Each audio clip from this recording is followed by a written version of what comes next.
Hi, I'm Bruce Pattinson from the Untitled Education Centre. I hope you enjoyed today's lecture, and don't forget that these lectures are brought to you free.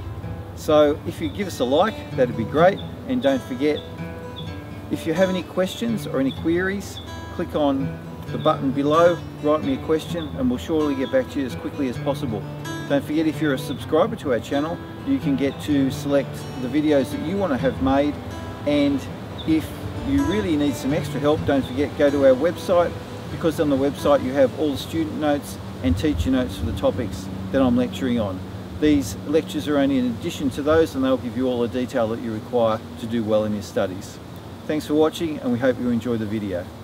Hi, I'm Bruce Pattinson from Untitled Education Centre, and today we're going to look at Dulce Et Decorum Est, one of Wilfred Owen's, probably his most famous poem. We're going to begin this lecture by doing a reading of the poem, and you're going to see some images interspersed in that reading, so you don't have to look at me through the whole poem. And then we're going to go into some analysis of that poem. Don't forget, you'll find the full availability of notes on our website, and there's also an hour-long lecture that you can obtain by going to the website. But let's start with the reading. Dulce et decorum est. Bent double, like old beggars under sacks. Knock-kneed, coughing like hags, we cursed through sludge, till on the haunting flares we turned our backs, and towards our distant rest began to trudge. Men marched asleep. Many had lost their boots, but limped on, blood-shod. All went lame, all blind. Drunk with fatigue, deaf even to the hoots of tide, outstripped 5 nines that dropped behind. Gas! Gas! Quick, boys! An ecstasy of fumbling, fitting the clumsy helmets just in time, but someone still was yelling out and stumbling and floundering like a man in fire or lime. Dim, through the misty panes and thick green light, as under a green sea, I saw him drowning. In all my dreams, before my helpless sight, he plunges at me, guttering, choking, drowning.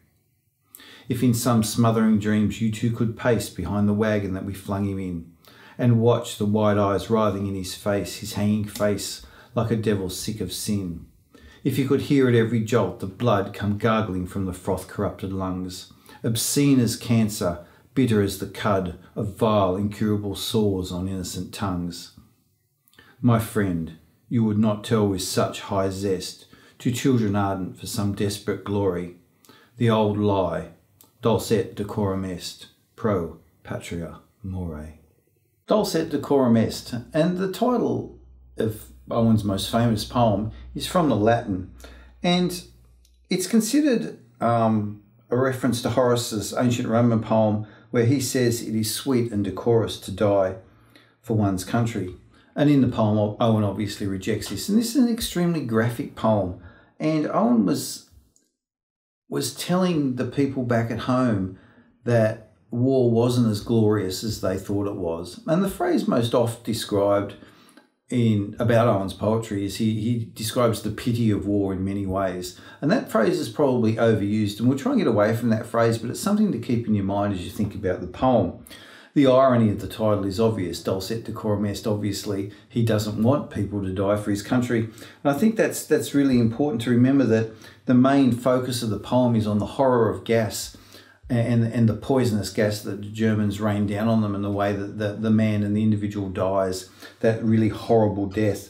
And it also highlights, of course, the waste and futility of war. And we've already talked in this series about futility and that poem. So if you want to go back to that video and have a look at that, that'll help you fill in here. His description of the gassing is so graphic, with that immediate exclamation marks of the gas, gas, quick, boys, and that fear that the men had of dying in such a horrible way. And we see him, the ecstasy of fumbling as they race to get the jackets on, the helmets on, the face masks to protect them from the gas, and how he can't do it. And he flounders like a man in fire or lime, and then everything turns that misty green and he dies.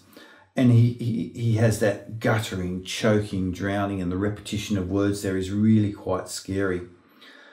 And the way they treat the body at the end, the gargling from the froth-corrupted lungs as they flag him on.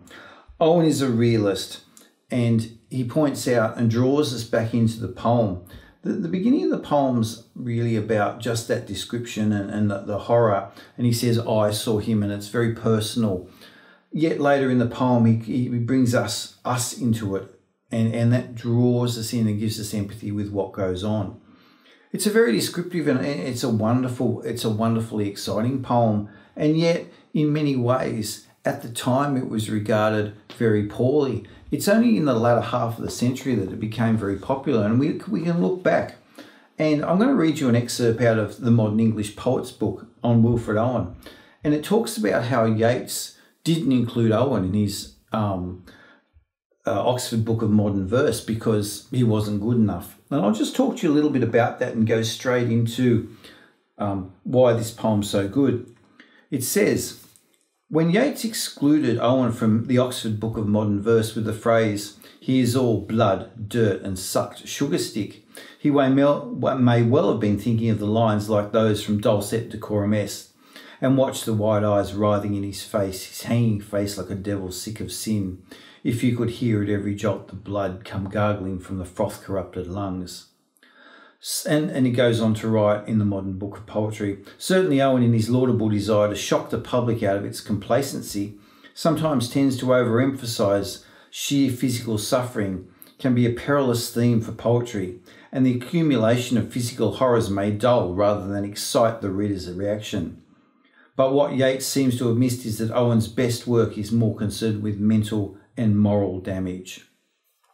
And he goes on to point out there that Dulce Et Decorum Est, while it is physically scary and physically repugnant and certainly very sad, he talks about at the end of the poem the more general idea of the anti-war stance that he takes.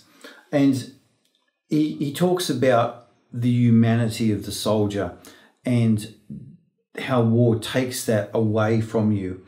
And I think that if you're going to get some point out of Dulce Et Decorum Est, that's probably the one takeaway that you really can have.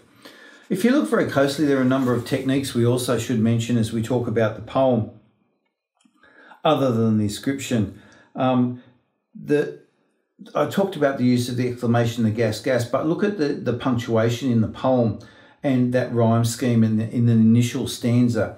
Sacks, backs, boots, hoots, blind, behind, that general rhythm of that marching rhythm that he has, and the fumbling, stumbling, and that sort of changes as things move on. And we lose that marching rhythm as the excitement of the gas attack and the scariness comes through.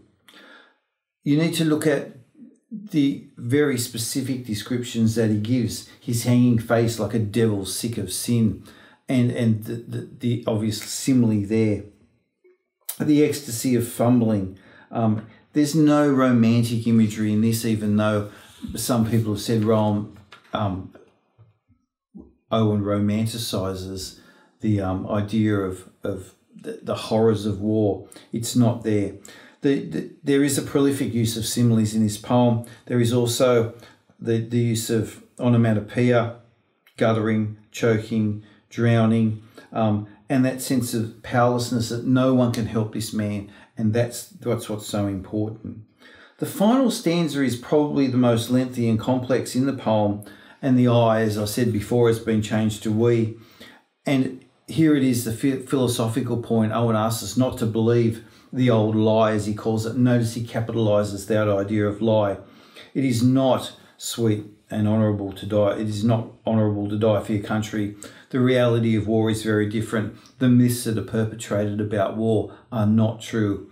And Dulce Et Decorum Est does all that. Well, probably that's enough analysis of the poem in a very general and brief way. There's far more detailed analysis available in the notes that I've given you, but that'll give you a general guide to go into the poem with and something to look for. I'm Bruce Pattinson. Thanks very much for watching. Don't forget, visit us, leave comments, ask questions. We're only too happy to help you. And I certainly hope this video has helped you in some way. Goodbye.